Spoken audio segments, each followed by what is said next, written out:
I still say that the image of the billet box is way too long. Perfect. Perfect. Good evening and welcome to Vape Talk UK episode 149. I love you. I love you not. How are we doing, lads? All right. It's been a long fucking day. Without you, my friend. And I'll tell you all about it when I see you again. Chandler's too old to get a reference. I thought you would, Mark. Who's what? What? It's not 70s anymore, Chandler. So yeah, I read the notes on the thing and it said 70s throwback. I'm like, no, they can't be referring to me because I'm about as overweight as it gets. But no, apparently I'm a 70s throwback. You are. You're wearing that shirt like Star Wars and New Hope's just come out. It's in the cinema. Guys, we're on time. We are.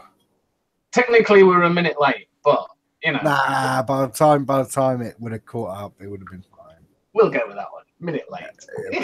Pretend it was just it was lit. All it was, guys, is a little time delay between us going live and you seeing it. That's all. Yeah, absolutely. Yeah. So, what are you vaping on, Chandler? Me? Ooh, yeah. Do you know I haven't actually thought about the vaping on malarkey. Right, because I'm at home, I've got my parallel box as always. So Infinium with the suck my mod Watofu serpent on the top. Well, can I just ask why? Only because you're home. Only because I'm home. Because if I'm out and about, if I'm going to work, then I'm using the noisy cricket with that tank on top. Why? Why? Because I don't take that to work. It's too shiny. But you don't work on a building site or nothing. No. So then, it's not. It's shiny. Yeah, but have you seen how battered I don't know if you can see this. It's supposed to be brushed. Not with Probably your camera. Won't see that. It's starting to get scuffed and it gets shoved in my pocket with my keys and everything else. Whereas if I'm at home, this will sit on my desk and it will get lovingly caressed and stroked and polished. And I can just imagine you sitting there stroking your mod. Yeah. Like you should be in some sort of. I'm getting abused for the Haku. I think it's a bit too loud. It's not doing it now. No, I didn't hear a whistle. What are you talking about? And I'm vaping. I nearly thought about vaping some of that tonight. The strawberry one. No, this is the original one. Yeah. Oh, but the strawberry one. You were thinking about. Sorry, yeah. You thought about vaping the strawberry one. Got you. Yeah. Well, that makes sense. Yeah. I decided, as an old friend is coming on as a guest tonight. Well, not an old friend. He's still a friend, but as our guest tonight is a old school friend of mine, I was going to vape something I haven't vaped in a long time. What, a Caravella? Oh, fuck you know. I have one of them somewhere. Nemesis. I could have sent you a Nemesis. You could have vaped on a Nemesis. Oh, shit. I have one somewhere. I've got a Caravella, but it's hiding at the back of my desk, and my desk is such a shit tip that I can't actually get to it. Mine's not as bad as it. Mine's actually not. Mine's relatively tidy. Is it? No, mine's a complete. Right, here we go. Here it is. Ready? Yeah. There you go. Yeah, completely full of bottles and mods and Yeah, crap. here's my desk in a minute. Hang on, Chris. Speak. I like the way you took a photograph first. Oh, hang on. Yeah. That's my desk at the minute. So I've got a couple of magic mice on there that I can't seem to get to fucking work. I've got a mod can with beer in it, a glass that's about to have gin and tonic in it, and a couple of cables and a couple of Sharpies. Mine's it's a little bit embarrassing, this. I know I said the other day mine was a mess. What? That's relatively organised. State of it. It's an absolute mess. I've even got in my pen holder an emergency fork. In case pot noodles are on the menu. An emergency fork. Oh, I love it. My desk is appalling. My home desk's appalling. The desk at the shop is terrible, but the one at the lab's actually. Shall I de-stack the beer? I love the way that you've moved the camera now, so you can't see the mountain of shit on your spare bed as well. It's not that bad at the minute, to be fair. Oh well, I've seen it worse, but when you moved, then some sort of dust bunny or I cobweb. saw it go. I saw it across. Yeah, you fucking your dusty old bed behind you is fucking letting off steam. I was just thinking. What talking about desks? I was very almost in a relationship with your desk. No. Guilted into. There we go. Let me drop that out of the way. There you go. Very much guilted because the Dean the Vaping Biker posted a picture of his desk, and look how tidy that is. That is exceptionally tidy. That is just ridiculous tidy. He's got his dinky tiny little. I'm presuming that's a Mac keyboard. It is. That's about it. You see, that's what annoys me about the dinky one. I actually went out and I think it was about 200 quid for the bigger one. Yeah. See, I've got the dinky one, but it's under the desk because I ran out of batteries. So I've got a Razer keyboard plugged in at the minute, but I do. Oh, I've got a little trackpad under there. I've got two magic mice. Batteries, Chris. Yeah, the first generation do. Oh, right, the one with the round bit at the back. Yeah, like this one, this trackpad. I haven't used that because the batteries have died. I've got a Magic Mouse 1 that's. Oh, it says it's on, but it's not being picked up by the fucking computer. And then I've got a Magic Mouse 2, which wasn't being picked up by the fucking computer. Oh, madness. And Macs are supposed to be superior to PCs. They are. They are in my house because you got my PC, but I don't miss it. I don't miss it, to be honest. I prefer listening to a podcast on time than having a PC. Listening to a podcast on time. Well, before it took you 3 weeks in a carrier pigeon to get it done, didn't it? I was only technically. I still released it this weekend. It just happened to be that the week before I'd made a decision. Right, I'm going to release it. I'm going to release the podcast every Saturday. It's going to be on a Saturday at around about 8-9 o'clock. I'll release the podcast. I didn't quite get it done for Saturday. Fucking hell. So I released it at 2 o'clock Sunday afternoon. So hey ho. Never mind. Useless. I'm bloody useless. Yeah, always late. Always. I know. We're always on time, aren't we, guys? Yeah. So what are you vaping on, Mark? Me, Old Faithful, don't need to say anything about that. The gash is getting bigger. The gash is actually getting bigger. I'm starting to get a little bit worried now. I told you, fill it with epoxy. No. What gash? Lindsay's. Yeah. So can you not see the ginormous crack down the side of that? I can see the ginormous crack, but what? It's you can see the battery through it. Bloody hell. Yeah. That's a little iffy. Not long left on this world. Just epoxy it. So you're on that fucking falling apart thing with yeah, sorry.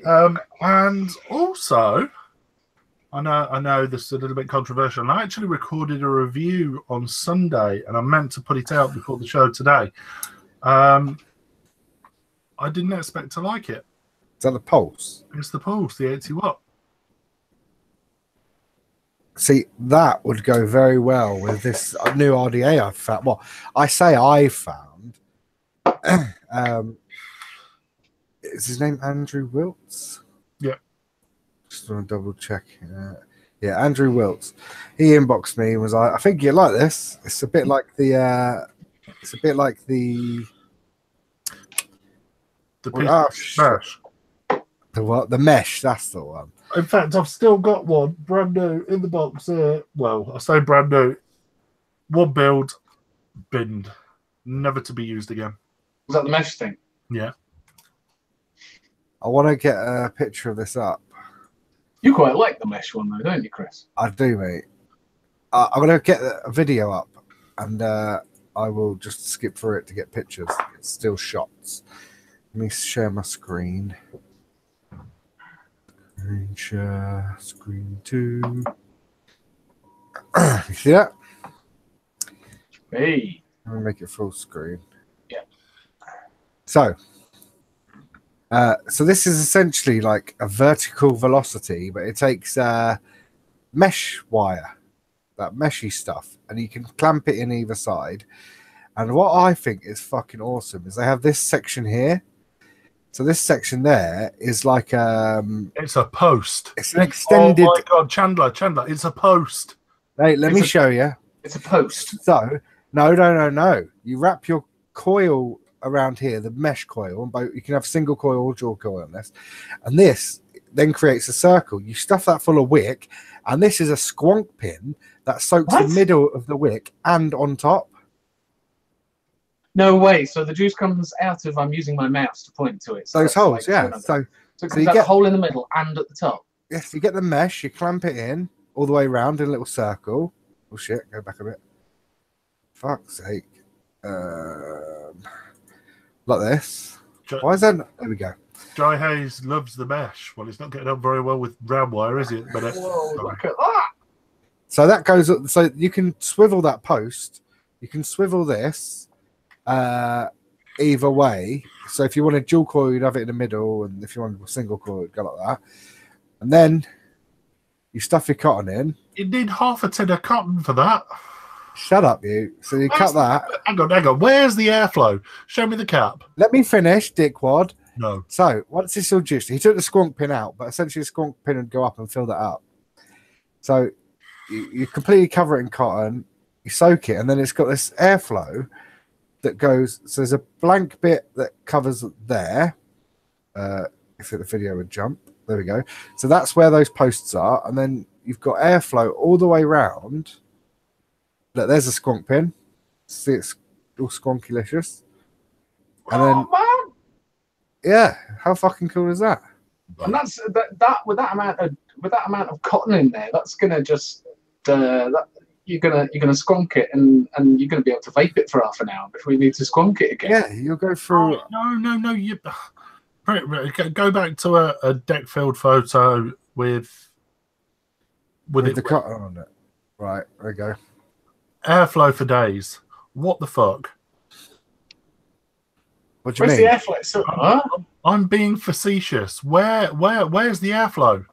Where's the air coming from? The air, it comes through these holes. Yeah, but and it goes around the outside of that coil and then up. Oh, so literally, yeah. So there's nothing underneath the coil. It literally just comes in through those holes and straight up. Yeah. Not enough space in there for adequate airflow. Right. Yeah. Well, let me try and get a picture of his cloud up. It's not all about clouds, bro. No, but it means it's obviously got adequate airflow. In order, oh, look at that still. Oh, I can't get a shot of it. It doesn't look like a cloud at all, does it? Really? No, not at all. But yeah, it circulates the whole thing, so it creates a whole hell load of airflow. I think it's going to be fucking. What kind of resistance then is that? Is that mesh going to be? That single coil one was 0.26. Did anybody see what I did with that mesh RDA? What did you do with it? Oh, here. I'm just comparing the trying to get the pish poor.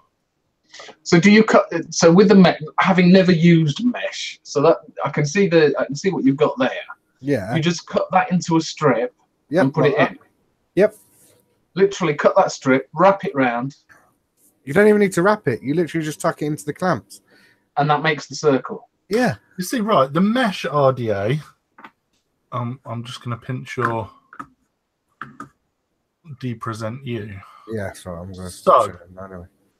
mesh RDA is very, very similar. Are we going to get a focus on that? Not with your Tato cam tonight. My camera's fine. Not my end, it isn't. Very, very, very inadequate airflow.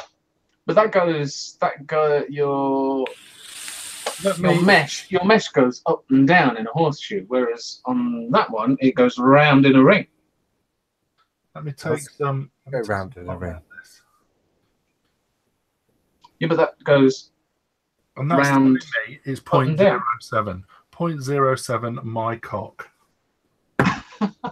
Really? Okay.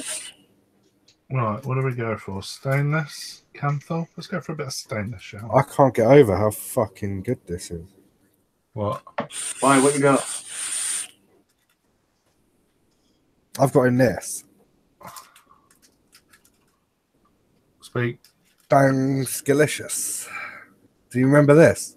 You were talking about it last week, weren't you? What the hell is that? So this is a juice that was released by a Malaysian company. And they're all mentally, but this one is fucking incredible. It's like a weird concoction of mints and watermelon. But mints and watermelon. Mint. Are you serious? Yeah. Mint. Yeah, I didn't think you were talking about beef mints. Yeah, I never know you. Be a little bit random. Yeah, so this was manufactured in 2014. So it's had a bit of time to steep then. Tasty. Yeah. Yeah, it's right. I missed it, man. Oh, no, you okay, so a juice that needs like 4 years to steep? No, you can vape that straight out the fucking bottle, mate. But it's just so nice. Oh. Talking of which, I've got in my Gaia, whatever it's called. Gaia. I like Gaia. It sounds free and happy. It's a Gaia. I know this is true. 70s throwback. I mean, what can I say? You were about as right as you could get. There you go. Look at that. What the fuck is that? Ben and Stitch. It's a new flavour from Chef's Flavors that I picked up at Expo. Oh, someone didn't get you that from Germany? No, it didn't. It is German. Obviously, Ben and Stitch is it's a German delicacy. It's a German cake. Is it primarily honey based? I don't actually know. I've never even Googled it or anything to find out what the hell is in Ben and Stitch. So I thought it was like cow vagina and gelatin or something. It's called, there you go, you're right with the honey. It's called bee sting cake.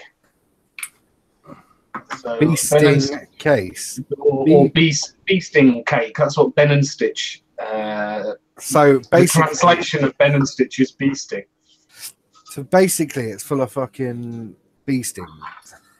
So it's got almonds on the top. It's vanilla and filled with vanilla custard or buttercream. And it has a honey topping. There you go. Bloody hell. But it's really, really nice. So I wasn't sure what to make of it, but I'm addicted to Ben and Stitch. So where are you going to get it from? Is it in the UK? Chef's Vapors, did you say? Yeah, Chef's Flavors. Chef's Flavors. You're not about that Vapor Chef. They're not English. No. It's not Vapor Chef. It's Chef's Flavors. And Yeah, because I went to Expo wanting to get I wanted to get some of their flavors again, and they'd got an advert in Vaporland, but could I find any stall that had got it? Nope. To be fair, I wasn't there very long, but yeah, if anyone knows where I can get Vapor Chef from, please let me know, because it's really nice juice. Vapor Chef or Chef's Vapor? I'm confused. No, I know I'm confusing the hell out of everybody. Flavor Chef was what I was looking for at Expo, but didn't find. But the Ben and Stitch comes from Chef's Flavors. Right. There you go. It's concentrate. It's great. Fucking hell, you are so confusing. Yeah, sorry. So, done what you're vaping on, Mark. You're vaping on that thing. Anything else? I've got your thing, but it's not easily viewable right now. You could hold it up and just cover. There you go. Just, I yeah. don't know what I can show. That's why I don't bother. There you go. It does look a little bit wrong, you holding it like that. It does. There you go. I've completely redesigned the button. Well, me and Paul completely redesigned the button. The button is completely redesigned on it. Yeah. Blimey. You're never happy, are you? Fuck off. No. I meant that in a good way. I didn't mean that in a criticism. Yeah, well, if we want something done right, you do it until it's fucking right. if you're not happy with it, fix it. Yeah. Oh shit! I opened up a single air hole. That's not what I want. There we go. Yeah. So tonight we'll get to the news and stuff on the end.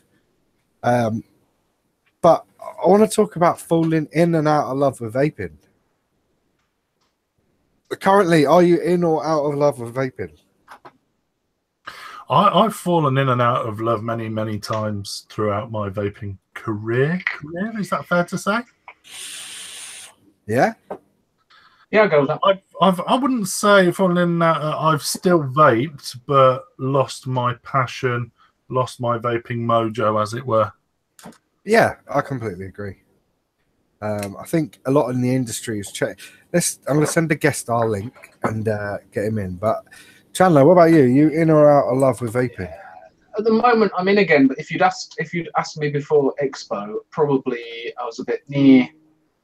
You know, you go through that moment. You go through that phase where you kind of like, yeah, all of these juices are all a little bit samey, and there's no products that I'm excited about. It's all I think specifically with me, obviously working in the industry and working in the industry for so long, you think you've seen it all, you think you've tried it all, tasted it all, and it can get laborious. To be honest, I think the thing is, until new innovations make their approach, it's like with vaping, the same shit we were vaping 5 years ago. Do you know what I mean? It's gone completely full circle. So now I'm vaping stuff that I used to vape 4 or 5 years ago, and I enjoy it as much as I did back then. And I think it's going to progress round again for me personally. And I think it takes that one product to completely and to be honest, doing this project that I'm doing at the minute is kind of reigniting my passion a bit. I've been walking around with a Le Petit Gros and a Derringer all week. Fuck off, have you? Please tell me you have. Honestly, the Derringer is sat there. What? Honestly. Oh, shit. And the Le Petit Gros downstairs because I've only got 2. That is going back. I've only got 2 18350s. 18350s. Yeah. Awesome. I miss my Le Petit Gros. Oh. I loved it. It's fucking awesome. But yeah, I mean, the industry as a whole has changed so much. And it used to be really, really heavily centered around helping people, giving up smoking and becoming a community. And I think now it's very much around free shit and bright colors. You see, go back to obviously when your guest, you, I, a lot of the people that are probably watching tonight, you go back and that community spirit was just incredible. It was immense. I think slowly it's coming back, but unfortunately, the way the industry is, and the cash grabbing cunts that are involved, yeah. Where's that guest, Chris? I don't know. He needs me to send the link again. I think he just said send it again. Yeah, I don't know. I know what you. I know a little bit of what I know a bit of what you mean. It seems to be. It's becoming more mainstream. I think when we started, we were very much. I mean, I'm 8 years going. I can't remember how long. Yeah, but Chandler, in real vape years, you're about 2 years in. You're still discovering smart products.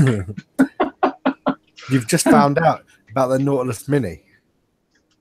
Yeah, I had my first Nautilus Mini very not that long ago. Like yeah, that's bad.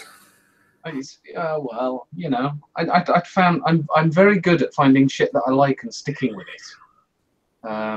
You know, I'm kind of like, well, I like it. It's good. I'll stick with it.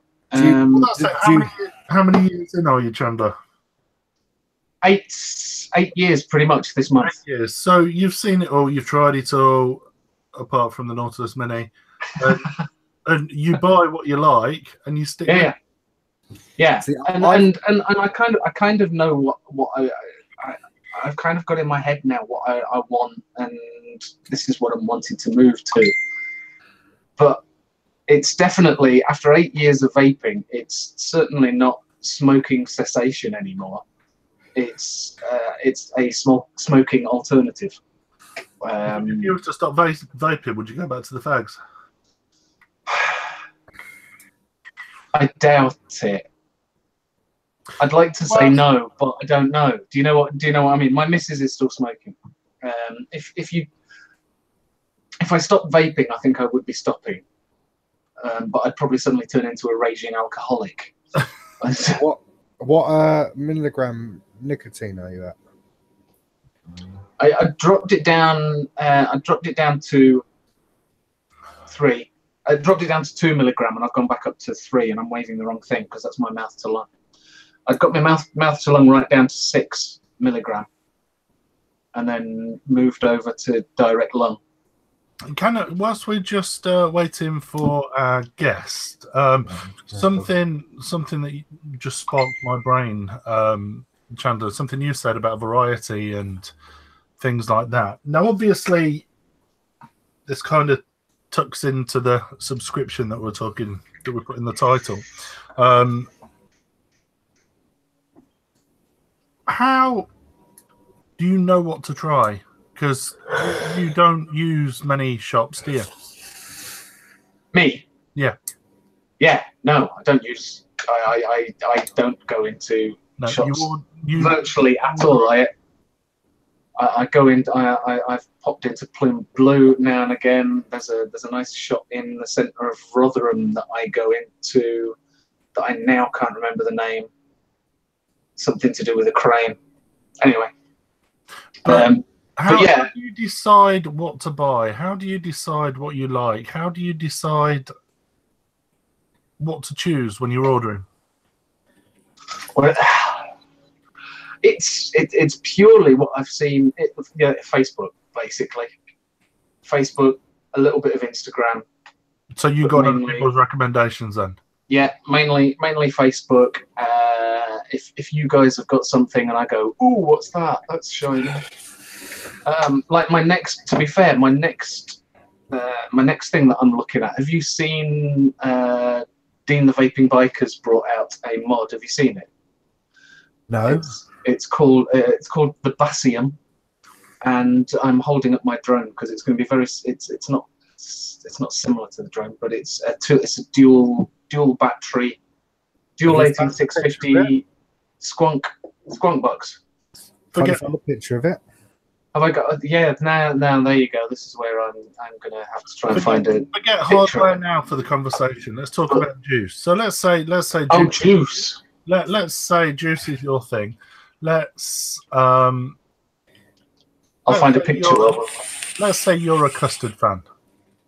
And obviously there are a shit ton of different custards on the market. Shit ton. A shit ton. How do you decide that, you know what, I'm going to buy that custard over that custard, and I prefer that custard over the other custard, just by reading the description on the page? How do I invite someone to send them the Hangout link? Yeah, I can't. Can I send it by email? Send me their email address. I'll invite them in. It's a nightmare trying to work out juices. It really is. It's knowing. It's trusting the brand, and it's trying it at an expo. So in essence, then if it's an unknown brand, you're unlikely to try it. If it's if I've never heard of it before.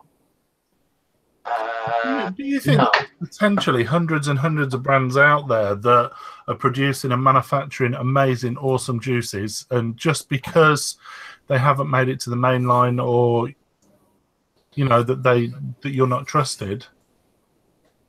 What's your biggest surprise, most pleasant surprise when it comes to juice? I was going to say my elephant impression is my biggest surprise, but surprise, motherfucker. Yeah, I'm thinking of something that I bought, and I don't think I've got a bottle of it because I can't remember the blinking name of it. I was trying to find a date when this was made. This is one of the biggest surprises I've ever had. It's called Stinson by Coastline. Ever heard of it? No. Coastline are, I think, don't quote me on this, Raven Moon's juice line. Do you know who Raven Moons are? Yeah. I've not heard of Raven Moons. What's Raven Moons? They made a 300 quid tank, and they made the cam mod, cheap ass American. Anyway, yeah, this I can't remember the exact flavor profile. It's, I think, strawberry, melon, and cucumber. And it's fucking amazing. I've been saving that bottle since that expo. Probably not last October, the October before. Strawberry, melon, and cucumber. It's heavily cucumber, though. Can I just comment? Keith has just said in chat, I get my juice at Chef's Flavors and mix it up. Lovely stuff, and I'm a cheap bastard. Do you try new stuff, or do you always order the same stuff? Do you always go and buy the same custard? Do you always go and buy the same fruits? Do you always go and buy, because you don't try? I always find with Chef's Vapors, I've got. Mark, did you invite him? I'm doing it now. They've got loads of. They've got loads and loads of different flavors. Like, for example. Was it you that recommended to me the Mexican fried ice cream? Yep. Yeah, I wouldn't have tried that because you buy a concentrate and you know that concentrate's going to make up 150, 200 ml of juice. And if you buy a concentrate, make it up, you suddenly got 200 ml of juice. And if you don't like it, it's like, what the fuck do I do with that? If you don't like it, you throw it in the bin. Well, yeah, but it's, it's... Actually, our guest is coming up. I'm more likely to go into to an expo and try it. Fucking here he is. It's Sven. All right, mate. How you doing, boys? Hey. Talking of fucking Sven, do you remember that 99.1 I used to make? Yeah, man. That was literally... Dude, give me 250 ml of that, and it lasted about 4 days, wasn't it? Something mental. Heisenberg was new on the market at this point. Heisenberg? And it was terrible. It tasted really chemically. So I went through and tried to make my own version of it, and it just come out. It wasn't like Heisenberg, but it was fucking awesome, wasn't it? No, it was legit. I'd also like to say, hello, everyone. How you doing? This is Steve. Now, 3 years ago, you would have known him. 3 years ago, everyone in the vape scene knew you. Huh? It was fucking ages ago, man. You've gone grey since then, son. You look like Philip Schofield. I've got a proper white patch. What Yeah, happened? Not wrong with grey. I had 3 children. Yeah, that does it to you. That's what it is. Yeah, this was jet black until kids came along. But yeah, no, fucking. You're talking 3 years ago. Everyone on Facebook who was involved in vaping would have known who you were. Do you reckon? Yeah. Well, Captain Kitchen Clouds. Oh, well, yeah. Where are we? You've upgraded. Yeah, he's upgraded the kitchen since then, haven't you? Yeah, it's been decorated. I've got new light fittings. You got a new kitchen. You moved house, didn't you? I'll show you. Got a big old fridge freezer in it now. That's a huge fridge freezer. I upgraded the microwave as well, as all good people should do. But, so we're talking about what we've fallen in and out of love with, mate, and what got you involved in it all? Because we both met through UKVC, wasn't it? Yeah, UK Vape Clouds. For those of you who don't know, the guys behind it says there right at the top of this bottle. Check that out. Ooh. So what was it? 4 years? It's got to be 4 years ago, man. Because so obviously I started off like everyone else, cigarettes. They were jank. Yeah, not half. Was it CE4s and they were called hooker pens then, weren't they? Yeah. Hooker getting on those because the mother-in-law had one, so I had to go on that, and that was the first thing that got me off of it. But it was like after 6 weeks, that instant craving of I need more, so then like all good people do, you go have a look on YouTube, don't you, and see what the Americans are doing. Fucking Rip trippers, yes. When he had a beard, fucking twat. Oh. Do you remember DJ? You're not right. A little bit of a tangent there. I watched a video of his the other day, just purely out of curiosity, and sat there going, "Oh, what the fuck happened to you?" He looks like a heroin addict. He looks like literally on the verge of dying. You know what I mean? It looks like he's been to prison, got like a heroin addiction, and then come out and made some more videos. And I was sat there going, is that the right person? But yeah, so kind of watching his videos, I started with the building thing, and then it kind of escalated. And a couple of mates, I was kind of doing it through Instagram. So this is when Instagram was still kind of a baby thing. And I first met Tesh, like little mini Tesh, and a few other pals, and we was all kind of bouncing ideas just through Instagram. And then my mate George was going, "Oh, get on Facebook. I've got a group on there." Only a little group, there's about 10 of us in that, and we were sharing videos and stuff. And it went from, so I did a few videos on there, and then I started kind of branching out into different groups. And like I say, I stumbled across UKVC, and it had then a massive following. It was huge. I mean, it was like bigger than Mech Addiction in its heyday. Yeah, exactly. I mean, it was the page for English vapors. It was kind of like anything to do with flavoured clouds, anything you wanted, and the call outs on there were fucking ridiculous. I mean you're talking. That's what it like kind of the core of it is there was probably a core of about 40, 50 people that were constantly bouncing off of each other all the time. Yeah. And but I think because it was all a bit new, and we was all kind of jumping off into the abyss because none of us knew like properly what we were doing. We was all kind of doing the same kind of thing. Going, all it was about was chucking these big cloud videos and taking a piss out of Craig Miller. Yeah, and Doris, you can't forget Doris because what happened to Doris? Do you know what I mean? Doris was a driving force for so many of us because we fucking hated him because he was a wanker. The last time I saw Doris, he was absolutely arseholed at Vape Fest. Yeah. 15? Was it 15? It was 15. When that geezer nearly, some fucking idiot was pissed up driving through the field with a tent swear and ran over a tent, and there was a kid in it. Luckily, they were nowhere near where the tyre went. But there was fucking chaos that year. Me and Steve, we were bunked up in fucking Travelodge or whatever it was. That's where we was watching Mike's Menagerie in the hotel, wasn't it? We were laying there in our pants watching Mike's Menagerie. He was he used to be massive in the vape scene. Yeah, the same. The Menagerie was another one. We was all. Doris.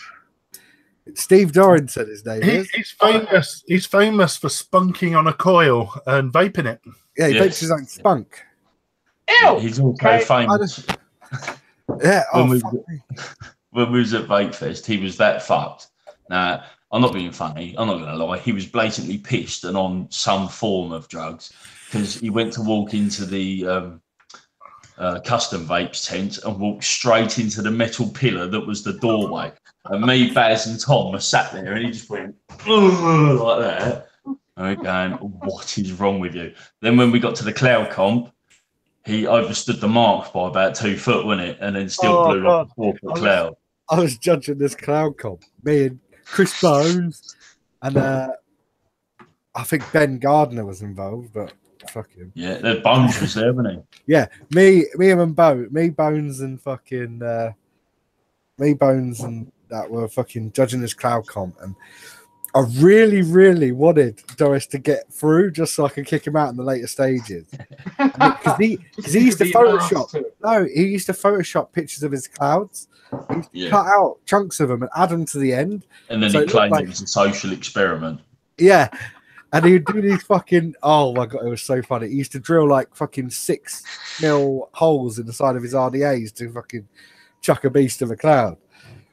But he was like the competition. Him and Mike Subhome were the Yeah. competition. They were the people that everyone wanted to beat in a cloud comp. And it ended up with me and Mr. Subhome in the finals, wasn't it? Yeah, because that Doris leant so far over the line. And then ever since then, it was called the Doris Lean, wasn't it? Yeah, we just The called him the Doris teapot, push. wasn't it? 'Cause you Yeah, had the to get your teapot. arm in position. And you kind of go like that, wasn't it? Yeah, the Doris push. So, falling in and out of love. Yeah. I nosedived clean out of love with vaping. That was for sure. So much so I even went back to smoking for a bit. I had no. I think it's because I was watching everyone else. You know, like when kind of. I suppose we was all kind of using cheap gear, and then when it kind of all the top shelf for the high level stuff come out, and everyone started branching out into that. I just couldn't. I just didn't have the money. I couldn't afford because I had a shit job then. I just couldn't afford to keep up with everyone else, so I started to go well. Then the scene as well on the internet, like kind of with Facebook and that, kind of changed as well, and no one really wanted cloud videos or, do you know what I mean? It all just became a bit. I don't know. We had a good couple of 3 years of just. It was just flat out every day. I'd literally It get became in from like a work. job. Yeah, I'd get in from work and do like 6-7 videos, one after the other for different groups. And then we'd sit in That's fucking good. video chat until stupid o'clock in the morning. Yeah, I mean, I had a thing where I'd make a point of I wouldn't make a generic video and then spam it across a load of groups. I'd try and do one for each group. Do you know what I mean? And We were go involved through in it some like that. serious. We I were think- involved in some serious groups that took it so seriously, weren't we? Yeah, I mean, so we went quite quickly. We kind of through Juan, wasn't it? Announcing with the Lions Den. So it was a big American, well, not a big American group. It was like a few hundred people, but it was literally. I'm not be funny. Like when we was watching Instagram, you had people like Big Phil, Dave Lydon, people like that who were smashing these giant monster clouds out. So for anyone who needs to know, like the people that we're talking about here, any vape meme you've ever seen with a huge monster cloud in it, like that one that was like, "When I grow up, Daddy, I want to be a dragon," and it's got this fucking huge cloud. All the people that were making these clouds and like Fresh Skater J and all these sort of people that were like big in the industry were in this group. We were in there, so we kind of I suppose we went in as like what was we? It was like a 5-man band, weren't we? And what was it, 4? No, it was 4 to start with, weren't there? Because it was just me, you, Baz, And Tom. and then John followed on later on, wasn't it? So But there was the other thing. We was one of the first kind of teams we had, like with the Hot Wires thing. Yeah. And that was another catalyst for pushing on and all Being the more and more involved. So you guys are kind of responsible for competitive vaping then? I wouldn't say we're responsible for it because it was already there. But do you know what I mean? It was kind of I suppose we were like the pushers of whatever we were using at the time. Do you know what I mean? We run the first ever like UK Cloud Champ competition. Yeah. And there was obviously. You think when we started that, Barker, we was like the only squad that was not getting free stuff. We was the only ones that were buying everything. Yeah, so we prided ourselves on it as well. Yeah, we weren't doing it. We weren't doing it for free. It was all we paid for everything to start with. But then as it grew and do you know what I mean, everything started taking off. It just all went fucking din low. Then next thing you know, we're getting to test stuff for other people and testing wires out, given all sorts of shit. We was fucking it went mad, and it was fun. But you say it was never going to last forever, was it? Nah. I think we've. What changed? I think when the TPD thing came in, that was a massive hit. Obviously, there's a lot of what we was doing. So it was like PJ Bros and Simply E-Juice. So it was stuff from the States that as soon as the TPD hit, we couldn't get it no more.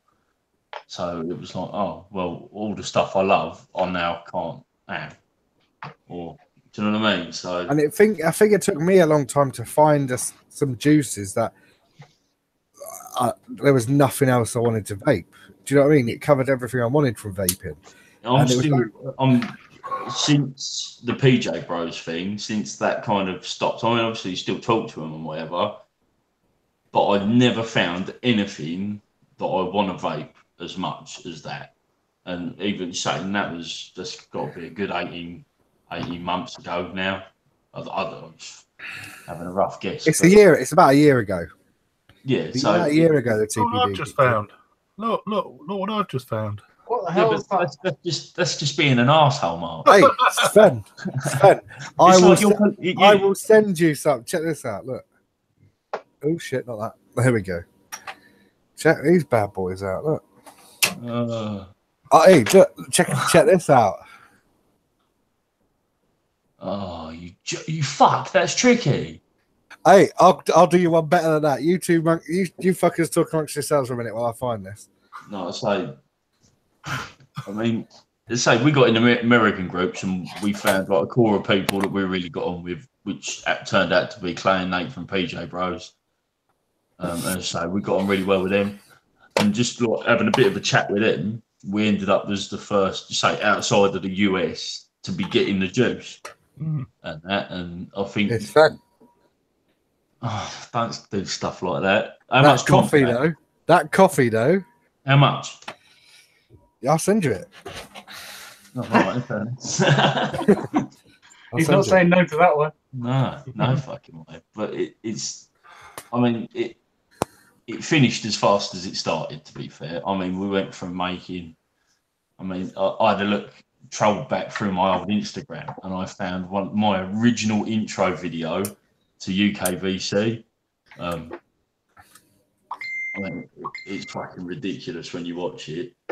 I remember I used to make masks of fucking what's his face, Marcus Virgo, dance around with him on, and fucking we were doing all sorts of shit. I'm properly involved. It was like there was so many people though that wanted to be a part of whatever that the whole cloud chasing thing.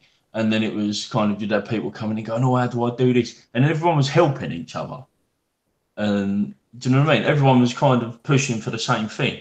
And now in the vape world, it's all really segregated because there's so many brands now, when you look across the groups, there's so many brands and people slagging off. So like one of the classic ones was Vapor's Cloud. People were going mad about the voltage drop on the the VCM versus other things, and they were proper slagging each other's stuff off purely based on like a 0.1 difference in a voltage drop. And you were like, well, I'm not being funny, I will still rinse you with a knackered Nemesis and a 28 gauge build in a cloud competition. It didn't matter what you was running, but it just got a bit stupid. And I say, I think a lot of people fell out of love with it really quickly and went on to, let's say, the squonking thing was another, like the kind of, you saw the vaping thing was going like, and then squonking hit and it's gone back up again. And I say like the group, or like the messenger groups and whatnot, and in that. So like with Barker and Mr. Dolan and that. Or like so Mr. Ollie Deeks himself, he's another one that he's gone Dinlow on squonking, isn't he? And he loves it. And I can understand why, but I just seriously, I'm still stuck in series life. Nothing. I just can't find anything that I want. But you think in 2014 we were saying to each other, mate, I am going to be chasing clouds until I'm fucking 40, mate. I'm going to be chasing clouds for the next 10 years. Here's our 10-year game plan. We're gonna rep hot wires for the next 5 years, and we're gonna fucking hell. It was ridiculous. When you think about it, I think it's because it was a shiny penny, because it was so new, and so because like everyone was getting into it at the same kind of time, or there was kind of around the same kind of levels, so we was all pushing each other to do more and more and more. I think it was more the people that was driving it than anything else. It was more the relationships we all had. I mean, it sounds stupid, but the kind of the friendships you built up just through sending stupid videos to each other, and that banter was what was driving everything. And then when people started to fall out of the groups, or like I say, they went off to do their own thing, then the group started to fall apart. Like look at UKVC now, there's no one there. Yeah, there's still a massive membership, but if you post anything, you get like 3 replies. Yeah, it's all kind of. I'll be honest, I've not come across UKVC. No, it's one of them. It's because now it's a nothing group. It's I mean, it sounds really bad, but it's one of the 8,000 Facebook groups you're in that you don't even remember. I remember like when the TPD stuff started coming in and going into groups and making videos saying, look, we need to, as a collective, I mean, what was it they were saying? There was at least 6 million of us in the country doing it at that time. There were groups that had massive counts of people saying, look, we need to do something. So, like when the petitions started coming about, we need to push and get this done. And in the end, I went on certain groups and was properly just shouting at people, not just like in general, just going, what are you doing? Because no one wanted to, or for a start, no one believed it was going to happen. They was all going, oh, no, that won't happen. No, they won't stop that because, you know, they'll lose too much money. Then when it did happen, it was obviously too late and it's all gone tits up. But I remember going into groups, making videos, screaming at people, saying, oh, you need to sign this. And then people just couldn't be bothered. And you're like, that was another thing as well. Going through that, watching the whole TPD thing, seeing how many people just didn't give a shit anyway. It just showed how, well, realistically, how selfish the vast majority of people were. Like, oh, it's not going to happen to me. Oh, I ain't too worried about it. I'll just make my own fucking juice anyway or whatever. And you was like, well, what about everyone else? You know? Oh, well, fuck them. Do you think we'll ever get that sense of community back? Do you think it'll ever repair itself, or do you think the good old days are gone? No. I basically just say it finished as fast as it started. And I think because it was new, you say that was what it was, but it was a shiny penny that everyone wanted to be involved with, everyone's oh, look at me, look at me, look at me, look at me. And as soon as it kind of started to wear off, I don't think it'll ever go back to what it was, because it was just mental. It was just so. I think it's had its heyday. Yeah, blatantly. Because there's nothing now that's going to revolutionise the vape industry, is there? There's nothing there's never going to be an RDA that's going to revolutionise the industry. There's never going to be a tank. There's never going to be. I mean, you say we've gone from CE4s through mechs through to like super duper lipo boxes. You remember them boxes people were making in the States that were like DeWalt toolboxes, like with 25,000 batteries in, with like atties like that round. So I mean, you've had all of that already. You had it too fast, and now it's kind of I think it's plateaued now. Like with the Squonk thing, when you watch a lot of it, it's kind of plateaued, and it's just going to keep trundling along at what it is. I don't think you'll ever get back that. I think Stu's just hit the nail on the head. I don't think it can repair itself. It's a different world now. Yeah. Back then, most vapors were invested. Nowadays, most are casual. Invested? I'll tell you what, if I could turn back the clock and spend countless thousands of pounds less than I had, I fucking would. I'll tell you that much. Fucking hell. I mean, I didn't even have much money, but what I did have, I was just spunking it left, right, and centre on whatever I could get my hands on. You'd go through fucking more juice than anyone I've ever met. I was doing the 120 a day. 120. Yeah. Bearing in mind these were £45 a bottle days. Yeah. Jeez. You're not even that. They were about 60 quid a bottle days, weren't they? Back then, 120 mil. 15 quid for 30 mil. Yeah, it's about 60 quid. Yeah, I might as well have been smoking weed, because that's kind of the amount of money I was fucking. Do you know what I mean? Because let's be honest, it's like smoking fags. You're just burning money constantly.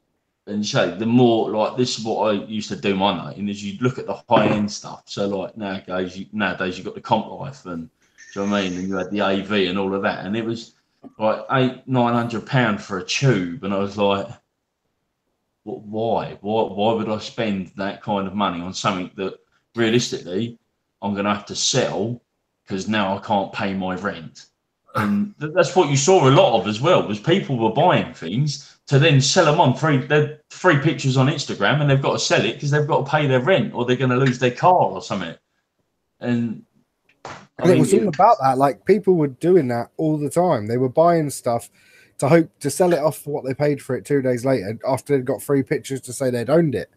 I mean, a prime example, no offence to Andy, but Mr. Red was a prime example of someone who kept buying the latest things and then selling them for 200 quid less than he paid for them. And I was going, fuck, what are you doing? And he was like, well, it ain't worth what I thought it was. And you're like, well, yeah, I understand that, mate. But fuck, Andy did used to buy a lot of shit. Yeah, he was caning through them, and I was like, oh, you're joking. I remember Baz, right?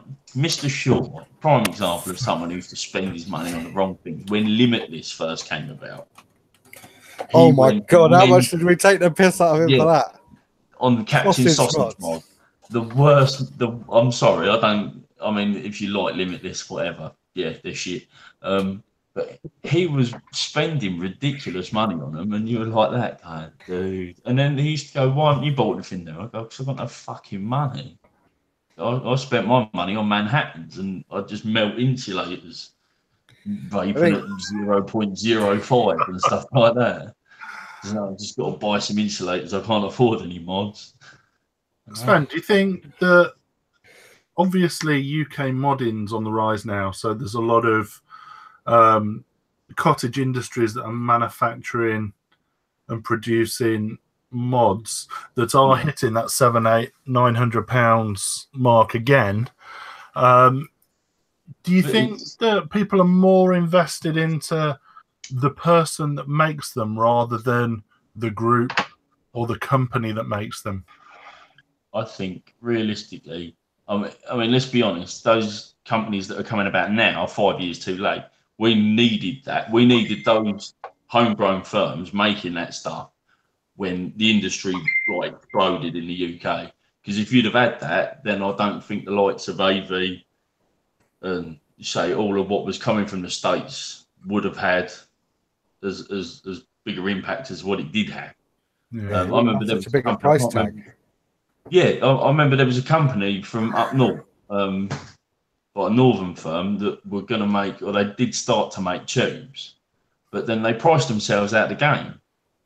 Do you know what I mean? So it was one of them. Why am I going to buy a no-name brand for £300 when I can buy something that's proven for like half the money? Over the years, I've bought some shit. I've spent some. I think I paid you 270 quid for a fucking timekeeper batch 1.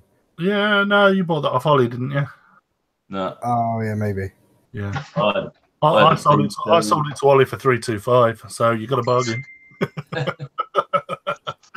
But no, obviously with modding, for me now, you know, I will go out and I will buy things I like rather than keeping up with the Joneses, rather than, you know, oh, Sharka's got a new tube. Let's follow Sharka. Let's follow the big boys. Let's go out and, you know what I mean? I buy things I like now, and if those things tend to be, if those things are £400, £500, £600, £700, then so be it. But I know that you're probably not going to see it in somebody else's hand. No. And I will quite happily pay that, rather than, you know, you could have gone out and bought, sorry to go back to Limitless, a Limitless Modman. There was only 500 made, say. But there was 500 people with them. And at the end of the day, it was just the sleeve that was different. Okay, Yes. and the button. Do you know what I mean? Yeah. Now I can go out and get a piece of wood that is specifically for me. I've chosen it. No one else is going to get that piece of wood again. Oh no. But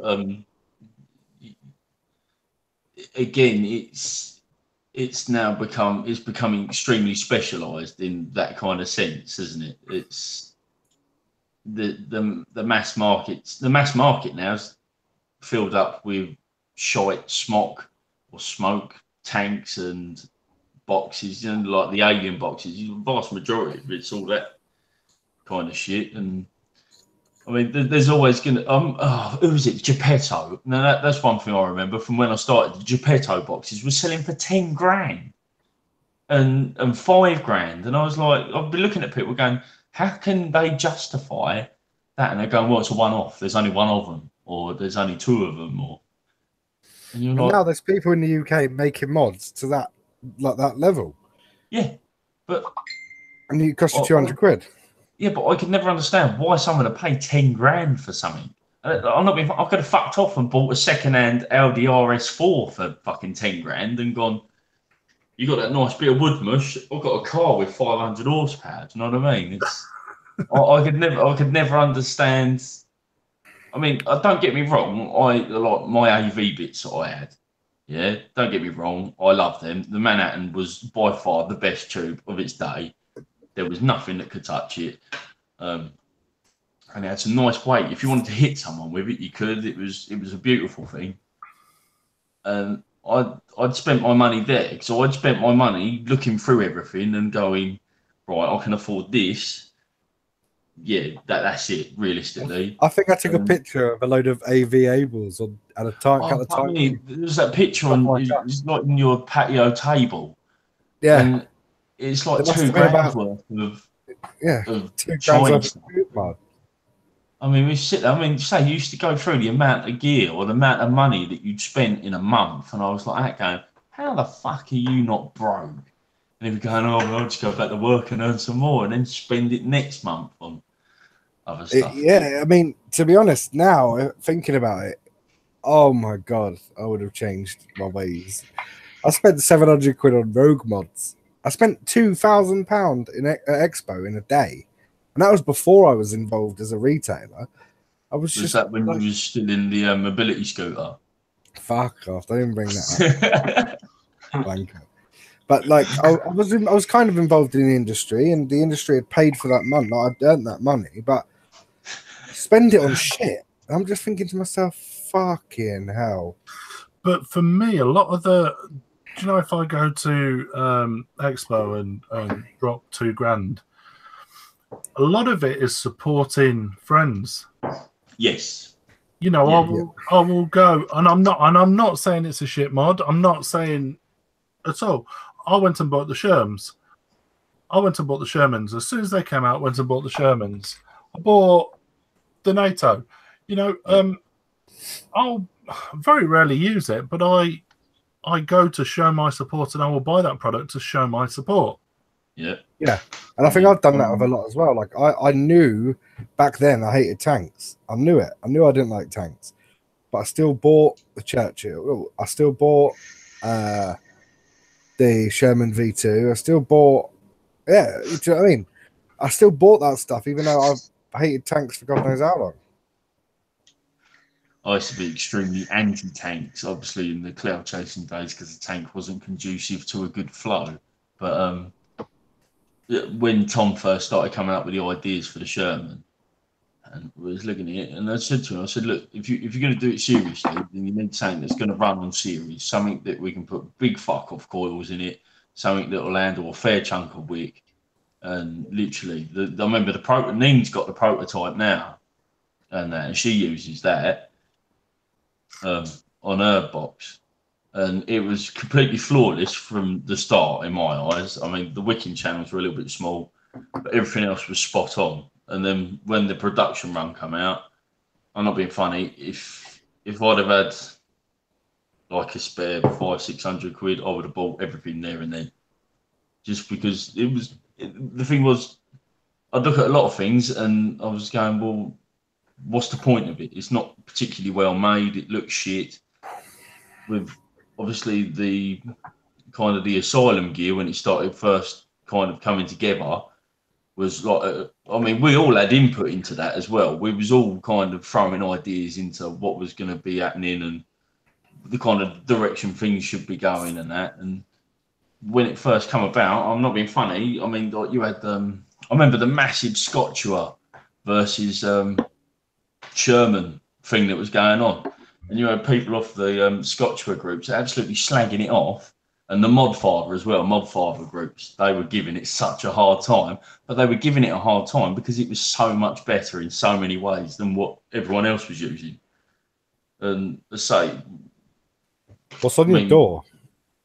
Pardon? What's on your door? My door? That's my black sheep one. Fuck, it used to be black, that didn't it? I got the apothecary on mine. I've got some fucking old school plastiques. Have you still got your small? You broke your small tabs, didn't you? Wait. Now these are probably 3.5, 4 years old. That's before. This is before people even thought of SLS printing mods. That's the original Team Cream one. Okay. Small, but right, where can I buy these? I snapped a battery tab. Like literally, look, you see how much shit that's taken where it's melted the box and actually started to twist. Mod Maker. Even on Mod Maker, I can't find them. Check RS Component. I'll have to do something because it needs remaking. I mean, yeah, I've still got my Hot Wires one, fuck so. I gave mine away or sold mine cheap. I've got a couple with my Instagram name on it. I've got a couple of others. I've got the only DNA 200 plastique in the whole world. Not even the owner. Not even Mike's got one. No. Like he made one for me. They made it. They made one, and then Martin tried to make it, and he couldn't get it to work, could he? He couldn't get the board to fit properly.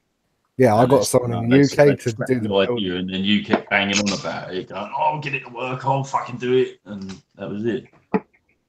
No, so these plastiques are not being funny. Like when we first started getting these, they were like the only ones in the country. Mm-hmm. Do you know what I mean? It was only about 50. Where did you get that from? And you're like, well, a friend made it. It was only about 15 people in the world that had them at the time we got them. I mean, I'm just saying, this shit is fucking magic. What is that? Gin. Oh, Gin. mother's scorn that old gear. Oh, mate. Oh, yeah. This stuff is fucking beautiful. So, what else have we got to add to the show then? Chandler, you had something for tonight. Oh, I did. Yes. Let me get my picture up. Right, share screen. I'd so intended to be incredibly professional with this, but you know. In answer to Stu's question in the chat, what do I think of billet boxes? I think it's the best bit of vape gear ever made, hands down. Oh, Hang on, let me share your screen. Stay there. Green. There we go. yeah, but look at the top. What's he on? Vimeo. Vimeo. And let me get the other ones up. Isn't that because YouTube have started closing accounts down or something?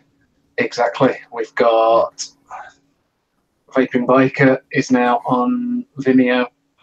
And yeah, basically, YouTube has started closing vape channels down. Basically, with the... I'll be back in 2 minutes, lads. Basically, it's the fact that America is going nuts about dueling, and YouTube is now closing down any accounts that have got dueling in it. Is it fair to say that American kids are going daft over dueling? I don't know. I don't know whether American kids are going daft over dueling, or possibly they. It's a thing, isn't it? I mean, I don't know about you. I work. I used to work in a secondary school, and kids were always finding somewhere to go and have a fag. So, kids and smoking at school has always been a thing. Yeah, but that's part of being I'm not being funny, but that's part of being a teenager, is to be a shit, isn't it? Is to go, oh, I'm not supposed to do that, so I'm going to do it anyway. It's like underage drinking. Underage drinking's always it's a massive part of English culture. I'm not being funny. People won't agree with that, but it is. Yeah. Because you go to any park on a Thursday, Friday night, there will be a group of like 20, 30, between 13 and 16-year-old kids necking on with massive bottles of White Lightning and all sorts like that, because that's what's perceived as what they should be doing. And it's like it's cool. I don't see how you can shut down a YouTube channel based solely on some. Yeah. I mean, what happened was that an American news channel, I now can't remember the channel. It wasn't NBC, but it was a well-respected American news channel. Did a news piece about kids dueling. I don't know if you've heard this phrase. Seems to have kicked in recently. Isn't that the one where they're supposed to hide it up their sleeve and then just be sitting there tufting away in class? Yeah. There was a bloke, I can't remember his name, who had done a YouTube channel, and it was how to hide your jewel from your parents, and how to jewel in class without getting caught, and you know, blatantly stupid videos. But this news channel did a piece on dueling and kids in school, and they took a YouTube clip from a YouTuber called Wendy Vapes, and in it she shows how to. The video clip was her showing how to do the dragon vape trick. So it was a vape dragon vape trick instruction tutorial. You know, the one where you blow it out the side of your mouth and down your nose at the same time. The only vape trick I can even get halfway close to doing. But in the news channel, they said, and here is a clip of a teenage YouTuber. So they referred to her as a teenager, doing this trick tutorial. Turns out she was 33 at the time. Well, she must have looked young. She must have looked young. Yeah. But as a consequence of that, her YouTube channel got deleted. Really? Really, her YouTube channel's been deleted. Grim Green has received a strike because YouTube hands out strikes for to warn people. Yeah, it's kind of you're doing something you shouldn't be doing. Yeah. Please don't do it again, or we'll delete your channel. Wendy Vapes, from what I heard, just lost her channel completely. Didn't get a strike; it just went. So, what has Grim been forcibly pushing these devices on kids?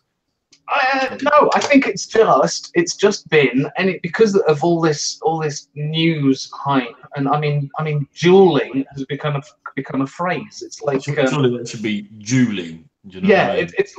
it's like a Hoover is a brand name, and that turned into a I'm doing the Hoovering. You know, turned into a name for the activity. Dueling is a duel is a brand name, and it's turned into a phrase for vaping.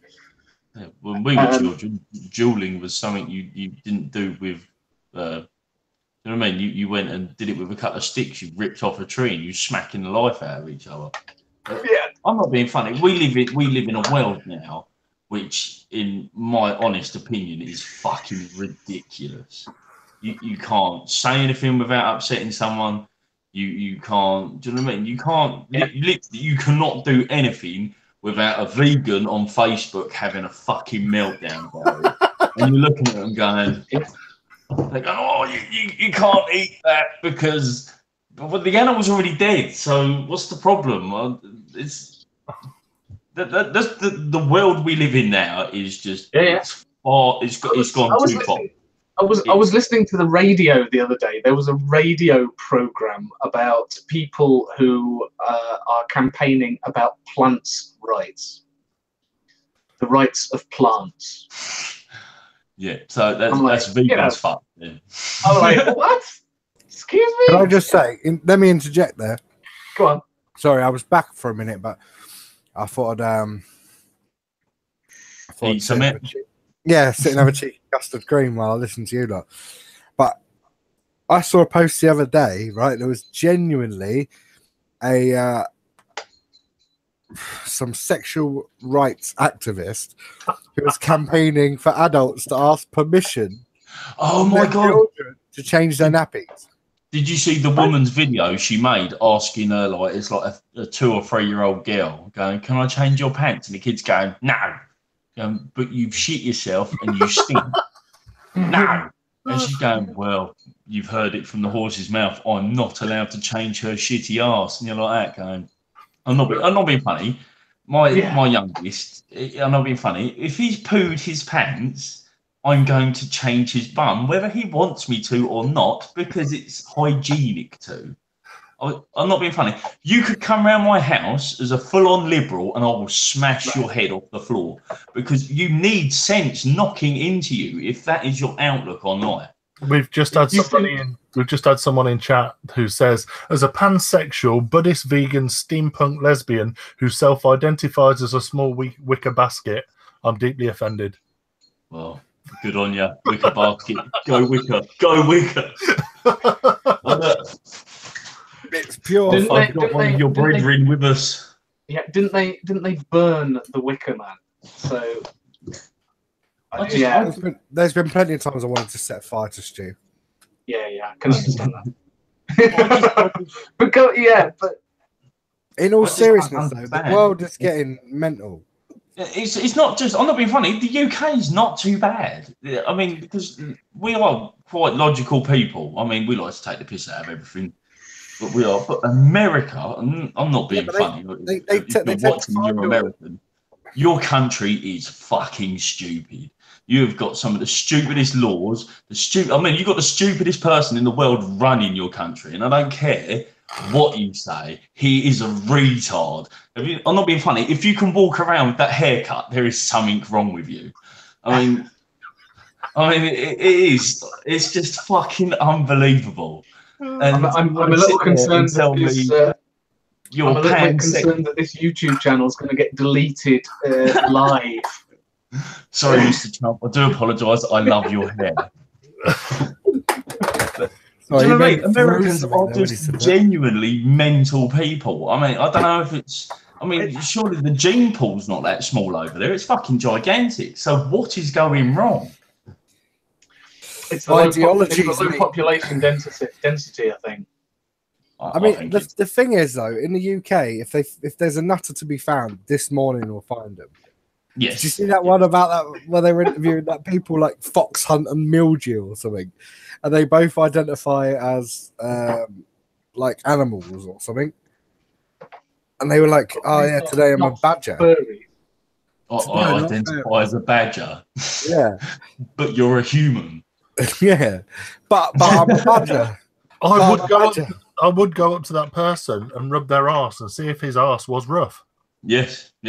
Well, to be fair, Mark, I'd join you with that and just be stood there going, "Well, come on." I just say it's the whole. I watched a thing the other day on fact because I'm not being funny. Flat Earth's another one. I'm sorry to go off on one a little bit, but the Flat Earth thing and all of that, I just love trolling those groups and just having a laugh generally with Christians and all that kind of stuff. And it amazes me because you can get into a full-blown conversation with someone. You haven't got to say anything nasty. You've not got to do anything nasty. Just ask a simple question and watch their mind explode. And you do it with anyone who's got these. It seems to be really odd views at the minute. That like you said about the sexuality thing, like obviously you've got hetero, like whatever, do you know, all gays and whatnot. But you're very diverse. There was a geezer humping a roller coaster on Facebook, and I was like, "What is that?" You're very you're very linguistically diverse, Stephen. I can't get the words out because there's so much stuck in here. Pent up anger. It's not anger. It's just complete fucking baffledness. It's just all this shit that I mean, not being funny. You spend enough time watching the internet. And you sit there taking all this crap, and then you're sitting there going, "Well, that's 3 hours of my life. I'm not getting back in it." No, you don't. You sit and say, "Oh, I want to be a badger." I'd be a badger blatantly. I asked my boy what he wanted to be when he grew up, and he said he wanted to be a Bumblebee from the Transformers. Do you know what that's a good shout. And then he turned to his 9-year-old brother and said, "You're going to be a hairdresser." And he's 3. Wanted to be my 3-year-old. She wanted to be Darcy. What do you want to be when you grow up? A carrot. A carrot. That can be arranged. I'm not being funny, but you got to love kids for that. Yeah. But then, to be fair, my 7-year-old, I asked Ollie the other week. I said, "Oh, what do you want to do when you grow up?" And he went, "I want to be a YouTube gamer." That's what my boy said. That's what the 9-year-old said. He goes, "That's not a career. That's something." I'm not being funny. People like Stone Mountain and stuff from Dan TDM have made so much money out of that. Yeah. They caught it right at the right time, didn't they? Do you know what I mean? It's like everything in life. They seriously did. Yeah. They jumped on the boat and they surfed the fuck out of that all the way to the bank. And now everyone wants to be a part. It's like fidget spinning. Oh God! Fidget spinners. Do you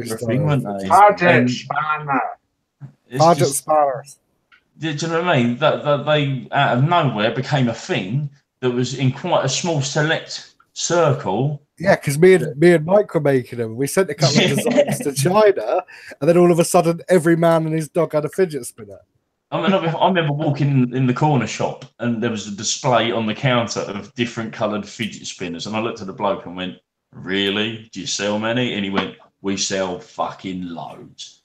I was like, "Who's buying them?" Kids again, isn't it?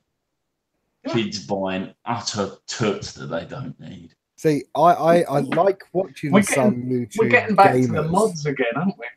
But going back to this gaming thing for a minute, because my boy said he wanted to be a YouTuber when he grows up, I says, what do you do with YouTubers? He's like, oh, just put in the comments. I says, what are you commenting to these weirdos? Just about doing mods and that and doing builds. I'm like, sounds a bit like vaping. What mods and builds? You know, on Minecraft, right? They modify it and then they build a fucking Mario tower. I'm like, sad bastard. I thought he was getting it. I was about to give him a bollocking for looking at vaping online to try and get involved in modding and building. And it turns out he's not. He's all about fucking Minecraft. Chris, you can't talk. You play Dungeons and Dragons. Now that's a 70s throwback. Look, when you come in, your mum told me to tell you that that's what we were doing. Yeah, We were sure. really, That is the worst comeback for being ousted as a Dungeons and Dragons player. I've played it, yeah. And what? What are you gonna do about it, giraffe boy? And to be fair, Mush, it looks like your shed was set up purely for Warhammer and Dungeons and Dragons. Fuck off. But anyway, personally, I think gaming streamers, unless you've made it big, don't bother. No. Unless you're getting paid, you know, stupid amount. The thing is, though, if you notice the trend with it is when a new game comes along that you'll see obviously another new one pop up, and that. And I remember, do you remember when, this sounds a bit odd, but FIFA Ultimate Team, when that first came about, you had that KSI or KIS, or whatever his name was, the fucking black chavvy from London, him and his brother doing it, and they used to just open all the packs, and then it was just literally their reactions of the players they got and stuff like that. And I remember watching them going, you're never going to make anything out of it. Now he's a fucking multi-millionaire, and you're like that going. Yeah, I'm not saying you can't make money out of it, but like you need to get your priorities straight. Do you know what I mean? It's like everything in life. If you jump on it at the right time, you'll make like exponential amounts of money. But absolutely, not 99.9% of people are either too early or they're too late. And I mean, the thing is, I struggle to come to terms with adult men sitting there tailoring their videos for 8-year-olds that are interested in building block games. That just sounds really exactly. That doesn't compute in my head. That to me is wrong. Justin Fletcher has made millions out of doing that. Yeah. Yes, but he's also strictly monitored by some sort of criminal background check. Like, do you know what I mean? Mr. Tumbles. He doesn't get the email addresses. He doesn't get the email addresses and YouTube channel names of a load of 8-year-olds. He's there for that filming, and then he fucks off home. Do you know what I mean? It's a bit different. Like I don't know. I was listening. My boy was watching something on YouTube the other day, and I'm not gonna lie. I watched some gaming streams. I don't deny that, but then they're gaming streams that are aimed at adults. They're not gaming streams that are tailor-made by 31-year-old men who live in their nan's basement to entice 8-year-olds to watch their videos. That to me is wrong. And the boy was watching a video the other day. I says, "What the fuck are you watching?" I didn't say what the fuck are you watching because that take away from the point. I heard fuck, and I said, "What are you watching?" And he's like, "A video." And I'm like, "Is there swearing in it?" He goes, "Yeah." So turn it off. Now the thing is, he watches it in his room a lot of the time. He could be watching God knows what. And the fact is, I expect adults to behave responsibly and not entice kids in with their videos with clickbait, and then to be all like talking about Satan and incest and this and that. Like, that's just weird. Like, if you're going to stream for adults. Don't stream for children. You see, there's some of them, unless you're a child. Like he watches. They're like whole families that are doing it together. That sounds really bad. Yeah. But do you know what I mean? They're like that's adults. That's adults exploiting their children to make money. Exactly, though, isn't it? It is. And it's like that Ryan's Toys reviews. Have you seen him? Yeah. He's one of the most subscribed YouTubers, and it's his dad and his family that run it. But they buy their kids toys, or their kid gets sent a load of toys by strangers, which is fucking weird. Hashtag free shit. Yeah, they'll hide these toys around the house, dress up as Spider-Man, like pretend to bring it to him. He'll open it up, and then That's it. But it's like the kid is being. There's no way that kid. He likes getting all them free toys. He loves it. He loves doing it because he's getting all them free toys. And he's getting. It's like his house is nice and all this. But you know, he didn't have an option. He was thrust into that. His parents recorded him opening him a Christmas gift. His reaction was funny. They put it up on YouTube or whatever, and then they realized they can make some cash out of him. Oh, we'll buy him some more toys and record some more videos. Oh, we're investing in this kid. You know what I mean? Oh, now he's made 2 million quid.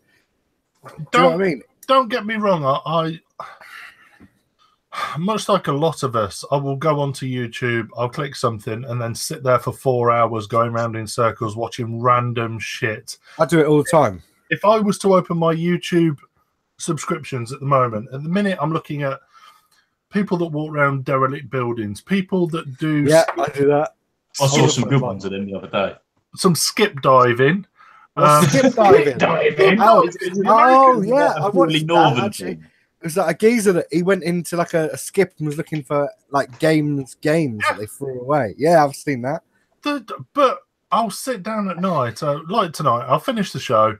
We'll have a quick chat afterwards, and I'll sit down, and it's like, well, I'm not ready for bed yet, YouTube.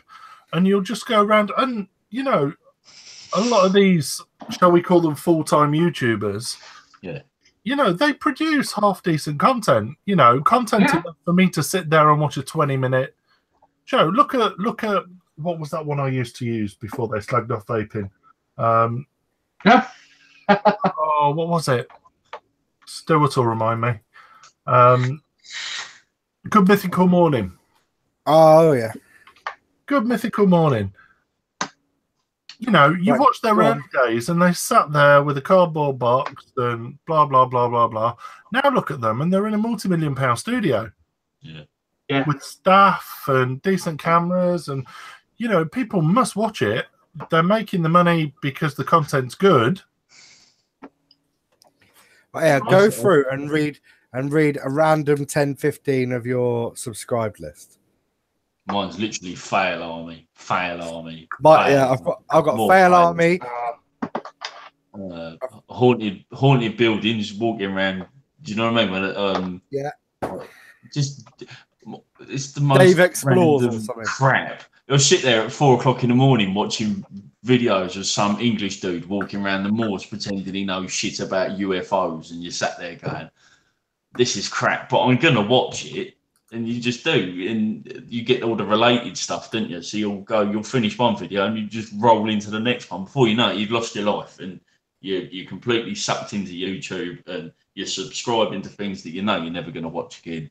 And see, I've got Demolition Ranch. Have any seen that? No. Geezer that fucking he buys a shitload of guns and armor and rocket launchers and 50 cal fucking snipers, and he shoots them through stuff. Oh, it's so good. You see a lot of mine are vaping ones. Let me just share my screen because this is there we go. Share my screen, and oh, by the way, that's the Bastion mod. There you go. There you go. That's my recommended. Go to your subscribers list. Oh, my subscribers list, because the kids have hijacked it. Yeah, don't lie. Hang on, No. No, it just said how to be a dude. Wait. There you go. How to be a dude. That's Dan TDM. That's Dan TDM. There you go. This isn't me watching these, by the way. There you go. Look, Dan TDM. Who is Dan TDM? That Dan TDM fella, he was doing live shows up at the O2 in London, and my boy was going, "Dad, can we go and watch it?" And I'm like, "All right." It's costing me 20 quid to get in to see this bloke talk crap. It was like £150 a ticket. I was like, "Who the fuck is he?" He's not someone important. I saw him on a Saturday morning program, whatever that was. And stop sharing. There you go. That would help. I saw him on a Saturday morning kids program, and he was just like a regular kind of He's just a dude who sits in his room playing Minecraft. Yeah, with exactly. Dr. Trayaurus Pathetic. and yeah, but kids because it's so simple. That's, do you know what I mean? Because you can modify anything in Minecraft with the right stuff. You can do whatever you want, and the kids just get sucked clean into it. I mean, I remember being a little kid and we had proper Lego, not like computer Lego. Do you know what I mean? So you build shit and you'd spend hours playing and making stuff up in your head. Now kids don't have got to do that, do they? They've just got to sit on YouTube watching these people See, like us, legends. see, And my littlest They one. they don't even play the games. They just watch someone else doing it. See, my littlest one, he watches people opening Kinder eggs or like surprise eggs they've made themselves. Yeah. And it's like, how poor do you have to be when you're watching other people opening Kinder eggs and getting just as much joy as when you get one? Do you know what I mean? So my subscribers list, ignoring the vape calls, what's in the bag? Ooh. Yeah. See, my subscription list, not including the vaping ones. So we've got Demolition Ranch, Chris Ramsey, he's a card, he does cardistry and magic. SBTV music, cards again. True Geordie, he does like a lot of true life stuff. He did interviews with like serial killers and people, gangsters. You got some crap on there. Yeah. Premier Battles. Rip Tripper's still on that list. Oh my god, gay lord. Premier Battles, King of the Dot, and I've still got Rip Trippers on mine. I like Rip Trippers. Shall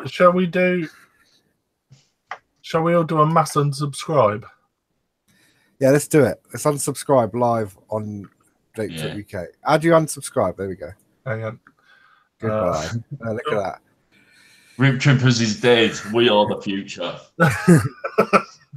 Yes, I've got looking through mine. I don't think I'm actually. Oh, I am. I'm embarrassed by that. yes, a lot of mine's like rap music, rap battles, Ed Sheeran, Colin Furze. He's a bit mental, like him.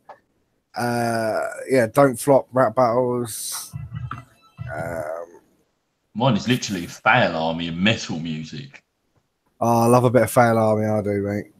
I watch it actually. Sometimes I just stream it through the telly and sit there for about fucking 2 hours just watching like fails of the year 2014. I sit there watching it with the kids. The kids love it because there's obviously people getting injured left, right, and centre, and they find it hysterical.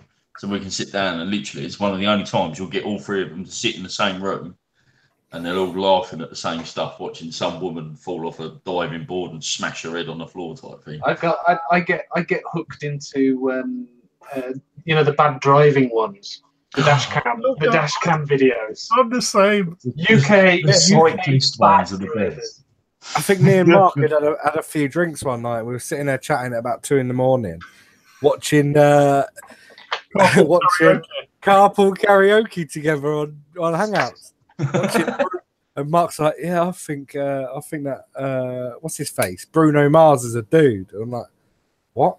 So we're sitting there watching his fucking carpool karaoke and chatting about how fucking cool Bruno Mars's haircut is. Like, we are. Yeah, there is some sadness in what we do, but I mean, rock and roll. But like the rap battles I watched, they're aimed at adults. The fucking card magic and stuff, kids I suppose could watch it probably. Yeah. The guns and shit, that's not aimed at kids. Do you know what I mean? I listen to a lot of adult music, MMA fights, knockouts. I've just seen that come up in the chat. Gypsy I watch fight. a lot of them. There's another thing I'll always go looking for, and I'll always find is traveller fighting. You cannot go an evening without watching some travellers have a scrap. Got to be done. If you just type it in, you'll see some of the best fights you've ever seen. I'm not being funny. These lads ain't just like having a drunken brawl. They're proper in there, giving it the old Van Damme and that. You see some of them are mental.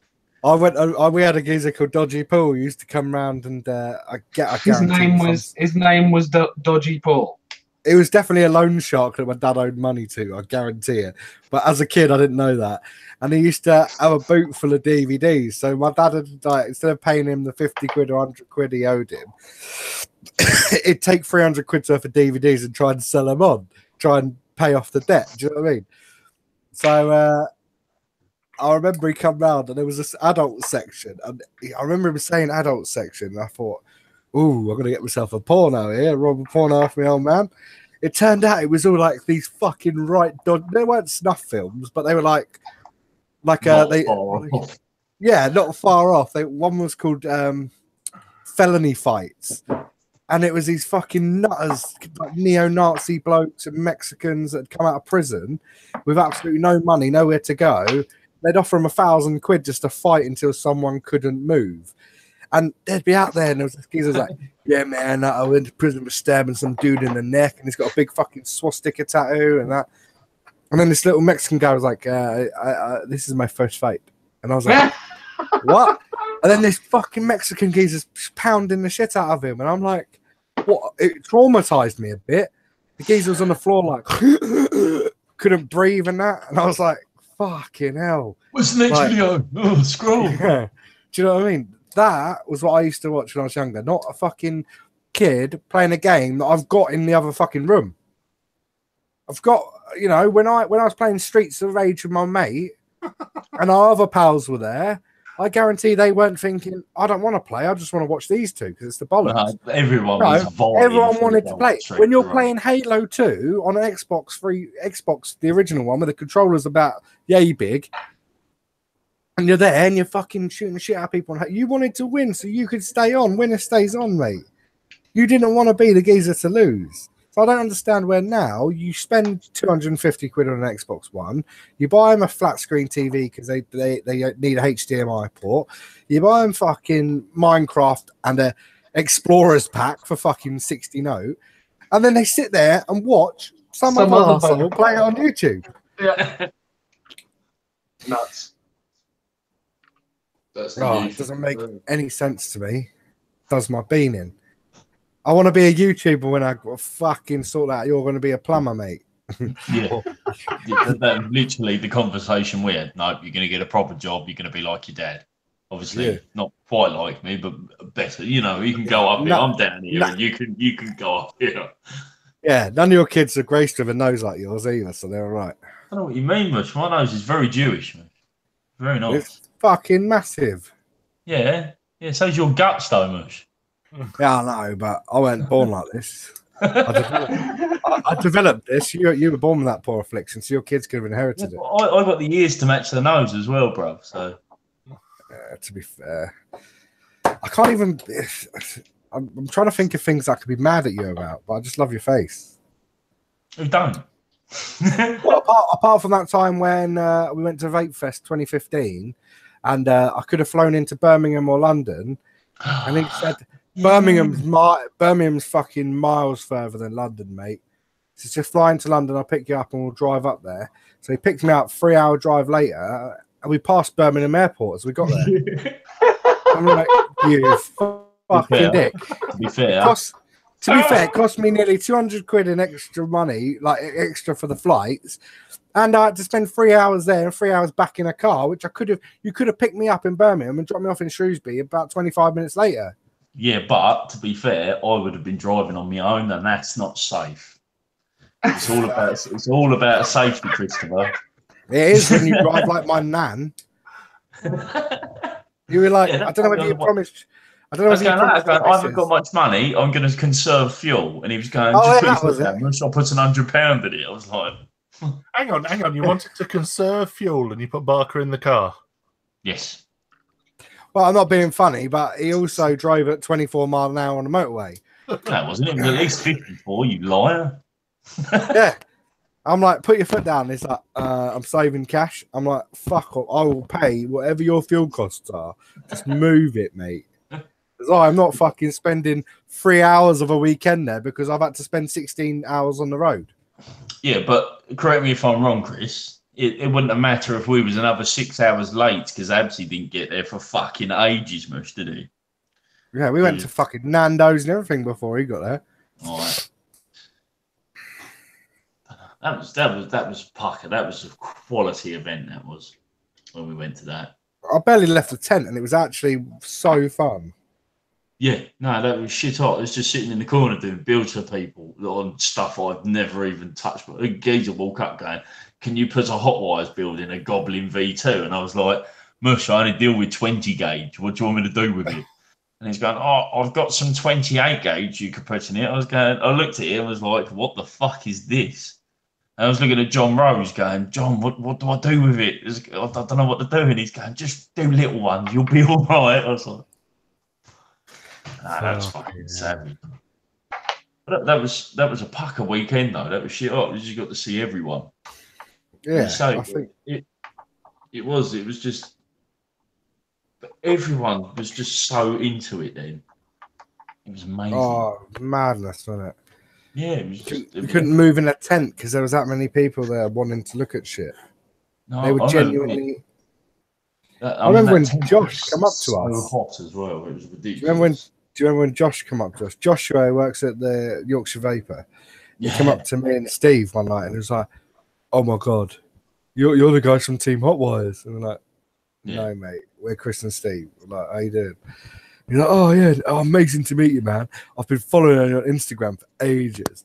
And I was like, "All right." So I had a look and I followed him back and he was like, "Oh, thanks, man. Thanks. Oh my god, I didn't think you'd follow me back." I'm like, "Mate, I'm literally like, this is weird. Like you're being a weirdo. You're freaking me out a little bit. I come here for a drink. To be honest, I don't even know when the last time I posted on Instagram was. Why are you being a weirdo?"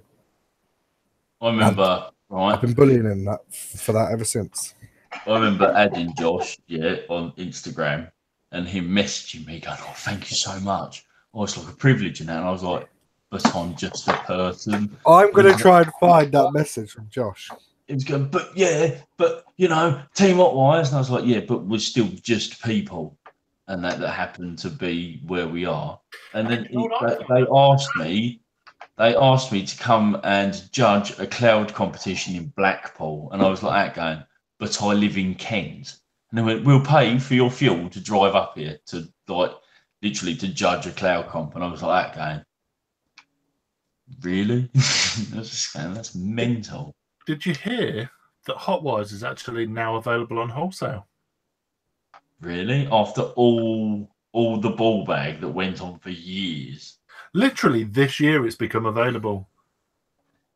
I'm sure that's going to upset a few people, but I think the day's gone. I think, it's good wire, don't get me wrong, but I'm not being funny. Do you remember when that bloke had that machine and he posted on all the groups what all the wires are actually made of, and that was it. That was ridiculous. I love that. And then we're going, "Oh, it's made out of this wire that you're paying £12 for 10 foot of. You can get a 90-meter spool for £6." And you're like, "That going, proper bugged off." That was good times. I don't think I got enough fucking signal to get back to me on messages from Josh. I remember that was when we was at Fest. It was the first time we met Nat as well, wasn't it? And Jake. And yeah. Who was it? You was taking the piss out of one of their mates, and he got proper salty, wasn't it? That was Nat's brother-in-law, Ryan. Yeah. I actually play Xbox with him sometimes now. I was just bullying him for about 2 hours. I was so drunk. We'd started drinking as soon as we got there, hadn't we? Had a crate. Yeah. We bought a crate of beer and a bucket of ice. Yeah. And we just fucking filled it with beers. And, we had a fucking massive laundry bucket full of fucking ice. That's where that was the first time we was in that shop, and there was that what's his fucking name? I can't remember the chavvy's name. He was like Limitless or something, and it was the Barcelona. bird. Yeah, and the bird with the chicken's claw on her face that she's got now. Zoe. Yeah, and I looked at her and went, because you see her pictures on Insta and that beforehand, you was like, "Yeah, she's all right." And I met her in real life and went, "Jesus Christ, you look like a bloke. What's going on?" Have we got anything vaguely vaping related left? Chandler? Yeah. We're relying on you for content. You're relying on me. I mean, we got distracted from the we got distracted from the YouTube thing. That I was just going to say they're all doing backup. accounts now on Twitch, on Vimeo. So I'm wondering whether we ought to have a VT UK backup account on Twitch or Vimeo. What do you reckon? Twitch is becoming massive now, isn't it? So yeah, Twitch is it's the gaming platform to be on, isn't it? That's where they do live streaming. Yeah, I use Twitch more than I use well, I use YouTube a lot, but I use Twitch more for what I'm interested in. But the thing is, I don't know, what are these backup accounts for? Just in case if their account if their YouTube gets deleted. Yeah, but surely the whole point of being a YouTuber is to provide YouTube videos. When YouTube dies, that's it. Yeah. You're not a YouTuber anymore. So why are you still making YouTube videos and trying to get it popular elsewhere? But no, that's not it. Right. Think of it this way. There's a dozen and one people that got fucking famous when Vine come out. They were creating fucking hilarious little videos, 7 seconds in Vine. And then Vine died. So how many people do you know? We're not talking about. How many people do you know that got famous on Vine that continued providing 7-second videos after Vine died? No one. None. No one. Not a single one of them, because they outlived the purpose of what they were using. And the purpose of YouTube was to provide this content to your YouTube following, whether it's 10,000, 100,000, 1 million subscribers. If you go over to Vimeo and there's only fucking 151 people, then what are you going to do? Your income isn't going to be the same. So the purpose of these accounts to drum up subscribers before it happens? Dalek? Yeah, so your mic's interfering or something. You've suddenly gone very Dalek. But no, the point is gone. The point is, it's not Scottish Wi-Fi. Yeah, it's not about YouTube dying, though, is it? No. It's about. But I know what you mean about the backup the accounts. But obviously, you've got all of your backup videos. All of your videos are stored on YouTube. I'm sure people like Grim, Dean haven't necessarily got a hard copy of their videos stored locally, because that would take up a ridiculous amount of storage. They're all on YouTube. Can I just ask, like, surely when people are banned from YouTube, they're given a reason? Do you know what I mean? They give a reason, do they? Yeah, but surely they are. Yeah. I mean, the fact of the matter is, like, what I'm trying to say is, if you've got 1 million subscribers on YouTube, you set up this fucking Vimeo account and there's 151 subscribers, what happens? Because as far as I know, Vimeo, you pay for the videos. Yeah. I watched some rap battles on there, and you have to pay to watch them a couple of days after the event, or you can wait till they're edited and released on the release schedule. Why are people going to pay? So you pay on Vimeo. I've not used Vimeo. I've not used Twitch. Sounds to me to be excuse me, the most logical way. Yeah, of YouTube, because you go onto Twitch, if you want to subscribe to a channel, you pay to subscribe to it, which may be no. No, do you not? You can follow any channel you want, and you'll get notifications when they go live, just like on Facebook. Yeah. Subscribing is different on Twitch. Subscribing is you pay them X amount a month, whether it be $4.99 or whatever. It gives you access to additional content. It gives you access to some chat rooms in, like you got the YouTube chat. Some people only allow you to comment on certain days if you're not a subscriber. So they have subscription only days. You can do special emotes, like emojis. I've heard of these special emojis. Yeah. So I mean, I subscribe to people, but through Twitch Prime, because I've got Amazon Prime. You get Twitch Prime for free. Yeah. And that Twitch Prime allows you to follow one person a month. Right. So they get paid for that, and I don't have to pay anything. But what I meant about the Vimeo thing is the whole purpose of posting these Vimeo accounts now to drum up supporters for if they lose their YouTube channel and their source of revenue. Is that what? Pretty much. Or is it because they want to get involved in Vimeo in case something happens with YouTube? It's all about money, isn't it? No, they're all sticking with YouTube for the moment, but they want if their videos, if their YouTube account gets shut down, they've got somewhere to jump straight to. See, I follow someone on Snapchat called Gen Student, and they are a Belgium like uni lad, basically, and they post all these funny videos and all this mad stuff that people send into them as content. And their current Snapchat is Gent Student 42.2 because they've gone through 41 accounts or so. This is what I think. This is what I was told. They've gone through 41 accounts and been banned that many times for like nudity and stuff that people had sent in. That they're now on 42.2. Bloody hell. Now that to me is dedication to what you're trying to do.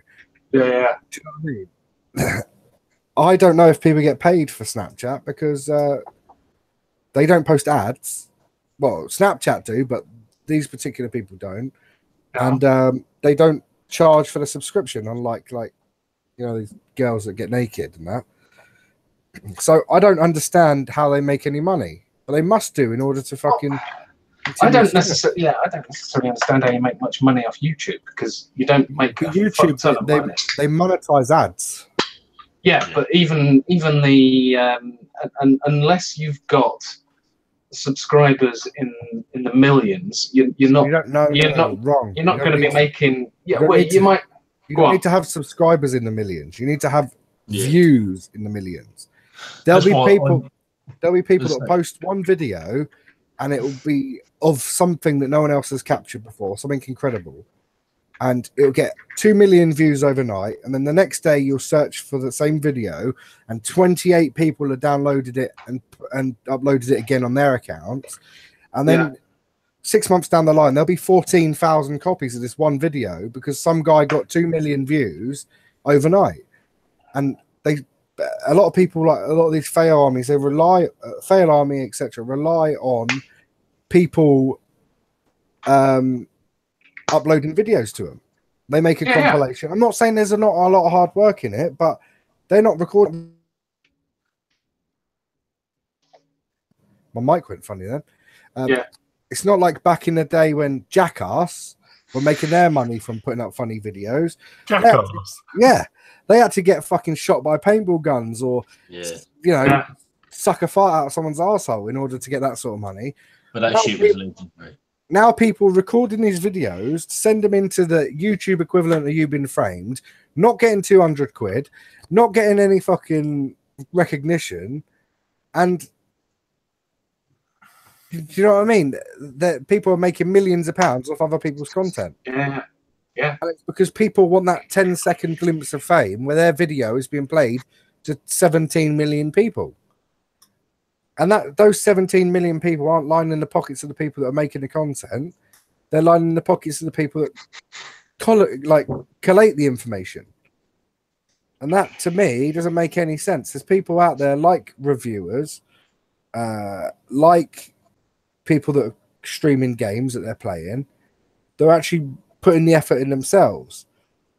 So on that front, I kind of understand it more. But again, back to what I was saying about the warning, there must be a reason. They must have explained why that ban happened. And if you have the explanation for why the ban happened, you as a person should realistically tell others in the community what it was you did wrong. And then they could avoid it. They could avoid doing whatever it was that they did and not get banned. And then basically so whatever you do, don't put Duel in the title of the video because it was the Duel that has stop saying it. Cracking down on that. Sorry, shit. Yeah, but there you go. I always thought dual vaping was when you were on fags as well, but that was right, guys. We're about 10 o'clock. Hey. I'm gonna go and do some dueling with my mates and fagging with my other mates. I'll come do some fagging with you, boy. Yeah, and then we'll do some vaping and dueling and all that whatnot. Can we rub a badger? Yeah, rub badgers. I want to go and see my favourite DJ, Shaka Dreads. I can't believe that. What an amazing thing. Right, Can we guys. seriously? Can we book him for Expo in October, please?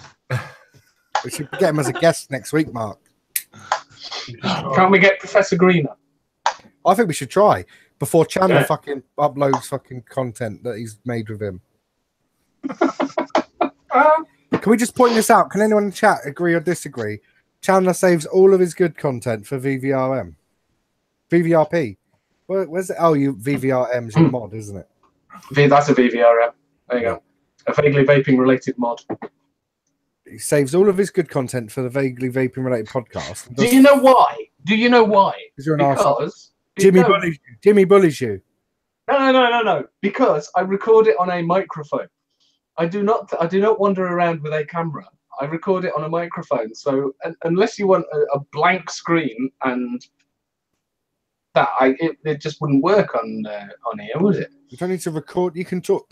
You can discuss the content or bring the content. You know, fucking hell, man. Right, on that note, thank you very much for joining us. Sven, thank you very much for joining us. And we will see you. Get back in the kitchen. We will see you next Tuesday. Take care, guys. See you later.